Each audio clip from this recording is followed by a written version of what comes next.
What's up, family?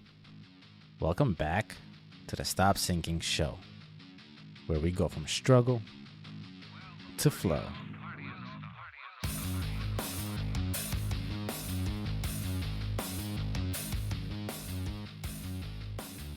Still in New York. I was planned to be here for 12 days, but last night, my sister and my brother-in-law and my nieces, not just last night, but every day, but last night was when it all came to a head.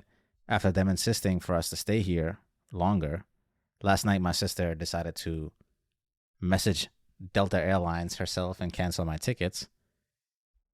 And when she came to India 2 years ago to see my father, he was barely in decent health and doesn't remember much of it. So while we are here, she's been pushing for us to stay longer. And my parents didn't even want to come here for 12 days and bother her.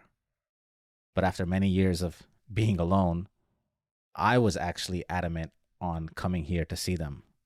Not only because it would save another 7 hours of travel to Florida on the same day of a 15-hour flight to New York, which would be better for my father, but mainly because I actually wanted to see the kids, and I actually wanted to be with my sister and be with family and be here for my nephew's birthday. So I was okay with coming to bother her for a little bit, but she works around the clock, so I didn't want to extend the stay and bother her more.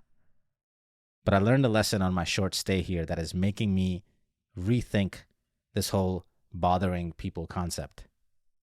How sometimes inconveniences are welcomed, and how they actually give you a rare chance of intimacy that is hard to replicate. The other night, trying to maximize all my days here, I saw one of my friends I haven't seen in a half a decade or more, like all of my friends here. I've just been going around trying to see everyone quickly and just once, just to reconnect before I disappear again for God knows how long. So while I was with my friend, we took a night drive through our old stomping grounds and ended up at his house, where we used to sit in the driveway and talk for hours in our youth and just chill. And even though it was 10 p.m., we decided to see if his family was awake so I could go inside and see them.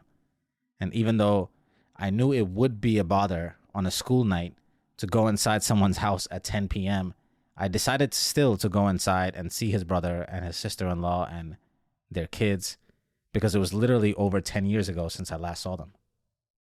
And I'm so glad that I did, because not only did it fill my heart, but I also didn't know if I would have another 10 years pass before I could see them again.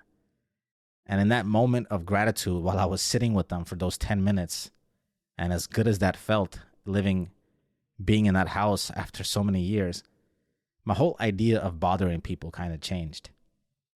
Sometimes I realize it's worth bothering people, because you don't have that opportunity again, and life just speeds by. The same thing happened the first day that I was here, and I knocked on the door of another friend, my childhood best friend and my neighbor. And in that moment of not overthinking, I just rang his doorbell and got to meet his newborn completely unexpectedly, his wife for the first time, and his parents and his grandfather, who I haven't seen in a decade as well. Another moment of possible inconvenience on Thanksgiving without being invited. I just popped up and made a memory for a lifetime. So now, when it came time to possibly bother my sister and stay longer, I had these revelations at play in my head. I have this split voice in my head that thinks about my responsibilities for which I must leave, but also thinks about bothering her. But I also have this other voice that reminds me that time doesn't come back, and that another 5 years could pass before we have this opportunity again, or it could never happen again. Again, nothing is guaranteed, and time flies. And if I could give a penny for each time I didn't do something in the moment because I said, let's set it up for another time, and that never happened, or if I had a penny for each time I did do something spontaneously and was so glad that I did, I would be rich today, because time never comes back. And there is something to seizing the moment, because they don't return back to you on a silver platter to replay and resume as you would imagine. I've had my parents sit with their friends and talk about that trip they took and they should have gone to this place and they never got the chance to go back. Everything presents itself to you as a momentary opportunity, and it is up to you to meet it. Then squeeze it for all it's worth while it's in front of you. Or more often than not, you lose it. Again, you cannot sequence life. You cannot set up and say, right now in my life, I will focus on this, and then I will come back and focus on the fun or the family or the future. It all has to be integrated together, or you lose out on a big part of life that you cannot come back to or are not fit to come back to. Some inconvenience to other people, if avoided, would also result in a loss of intimacy. Sometimes it's worth staying longer with your family, asking your friends to come pick you up and drop you off, telling them to take time out of their day to come see you, accepting their handmade gifts that they went out of their way for. Sometimes you have to accept these things. All these things that leave you feeling like you owe somebody something after they do it, those are the very things you should do, and are the very things that if you deny people, if you don't let them do these things for you, you deny them the blessing that they are meant to receive from that, from what it means to you when they do these things. Maybe they want to be bothered. Maybe they were waiting to do this for you, and you shying away could deny them this opportunity. So if it weighs heavy on you when you feel like you bother people, then hold it heavy and high in regard as you cherish after having accepted the bother.